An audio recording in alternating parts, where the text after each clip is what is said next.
संभल को एक मिनी पाकिस्तान बना रखा था।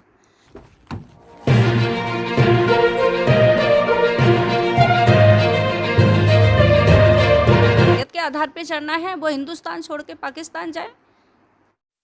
योगी सरकार में ST/SC आयोग में सदस्य रहीं और पूर्व दर्जा राज्य मंत्री रहीं साध्वी गीता आज अचानक रामपुर पहुंची। रामपुर पहुंचने पर भारतीय जनता पार्टी अनुसूचित मोर्चे की जिला कोषाध्यक्ष कल्पना सहायक ने उनका स्मृति चिन्ह देकर सम्मान किया और स्वागत किया। करीब 2 घंटे रुकने के बाद वह बरेली की ओर रवाना हो गई, लेकिन इससे पहले साध्वी ने मीडिया के सवालों का जवाब दिया। साध्वी ने साफ तौर से कहा कि अगर हिंदुस्तान में रहना है तो संविधान के दायरे में रहना होगा, अगर शरीयत मानते हैं तो पाकिस्तान जाना होगा। देखिए, केंद्र सरकार का ये निर्णय है। सबसे पहले तो मैं केंद्र सरकार को बधाई देती हूँ।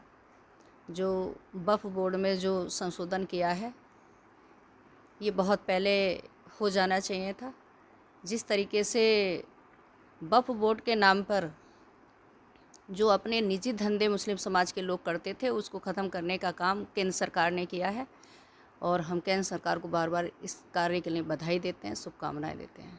मुस्लिम समुदाय के लोग हमारे प्रभु श्री राम की प्रतिमा की घड़ी बांध रहे हैं या उनका अनुसरण कर रहे हैं या उनका ध्यान दे रहे हैं या उनको याद कर रहे हैं, तो ये तो अच्छी बात है। हम चाहते हैं, आइए, आप लोगों का स्वागत है। संभल में जिस तरह से मुस्लिम का आरोप है कि उनके साथ शोषण हो रहा है, ये बात कहाँ तक सही? देखिए, ये किसी से छुपा हुआ नहीं है कि मुस्लिम संभल के लोगों, मुस्लिम समुदाय के लोगों ने संभल को एक मिनी पाकिस्तान बना रखा था। लेकिन जब से प्रदेश में योगी जी की सरकार आई, उनके जो अवैध धंधे थे, अवैध जो कार्य वो लोग करते थे, उसको ख़त्म करने का काम योगी जी की सरकार ने किया है। अब जब अच्छा काम कोई सरकार कर रही है तो स्वाभाविक सी की बात है, जो मुस्लिम समुदाय के लोग हैं वो आरोप तो लगाएंगे। अब संभल में आपने देखा है कि कितने अभेद जो हमारे मंदिर थे या जो हमारे कूप थे, उनको लुप्त करने का काम जो है मुस्लिम समुदाय के लोगों ने किया और हमारे हिंदू समुदाय के लोगों के साथ इतना दुराचार, अत्याचार हुआ कि वो उस क्षेत्र को, उस जगह को छोड़ने के लिए मजबूर हो गए। लेकिन जब अब हमारी सरकार आई है तो स्वाभाविक सी बात है कि आज नहीं होगा तो कब होगा। जो भी अवैध कार्य चल रहे हैं, जो भी दुराचार, अत्याचार हिंदुओं के साथ हुआ है, तो स्वाभाविक सी बात है कि वो उन लोगों के साथ भी होना चाहिए। और योगी सरकार कोई गलत काम नहीं कर रही है। जो गलत हो रहा था उसको सुधारने का काम उत्तर प्रदेश की सरकार कर रही है। मैम, जिस तरीके से वफ़ बिल आया अब और इस पहले संभल में जिस तरह की कार्रवाई हुई मुसलमानों के साथ में, कहीं ऐसा नहीं लगता कि आने वाले चुनाव में नुकसान हो सकता है सरकार?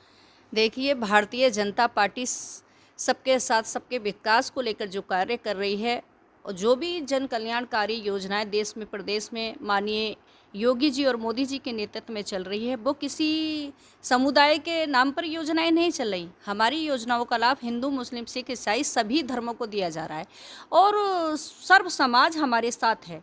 जो हम काम कर रहे हैं उस काम के आधार पर 2027 में फिर से बीजेपी की सरकार आएगी, ऐसा मेरा विश्वास है। मुस्लिम कहते हैं अपनी शरीयत के कानून से चलेंगे, संविधान को हम उतना वो नहीं देते। तो देखिए, ये हिंदुस्तान है, ये भारत देश है, यहाँ संविधान के आधार पे चलना ही होगा, शरीयत के आधार पे नहीं चलना होगा। और जिसे शरीयत के आधार पे चलना है वो हिंदुस्तान छोड़ के पाकिस्तान जाए, उन्हें यहाँ रहने का कोई अधिकार नहीं है। जैसे जिस तरह से मुस्लिम विरोध कर रहे हैं, बराबर वक्त को लेकर के जो मुसलमानों पे उनका कहना है जुल्म हो रहे हैं, आप किस नज़रिए देखते हैं कि वो 2027 में क्या भारतीय जनता पार्टी पर इफेक्ट डालेगा? देखिए, मुस्लिम समुदाय के लोग अब कोई भी आरोप बीजेपी पे लगाएं, जो उनके अवैध काम थे, अवैध धंधे थे, जो वक्फ बोर्ड के नाम पर जो वो निजी कार्य जो करते थे, हमारी सरकार ने उन कामों को ख़त्म करने का काम किया। सपोज करिए हमारे पास कोई प्रॉपर्टी है और वो प्रॉपर्टी की कीमत, एक एग्जाम्पल हम आपको देते हैं कि 1 लाख रुपए है।